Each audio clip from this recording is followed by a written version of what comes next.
Magandang umaga sa ating lahat. Friday, January 3, 2024. Ito po ang salita ng ating Panginoong Diyos na pagkain ng ating kaluluwa kuha sa Juan 1:29 hanggang 34. Kinabukasan, nakita ni Juan si Moises na papalapit sa kanya. Sinabi niya sa mga tao, narito na ang tupa ng Diyos na ihandog upang mag-alis ng kasalanan ng mga tao sa mundo.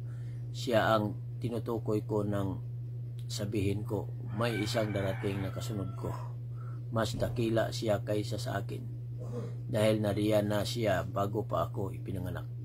Noong unay, hindi ko rin kilala kung sino siya, ngunit naparito akong nagbabautismo sa tubig upang ipakilala siya sa Israel.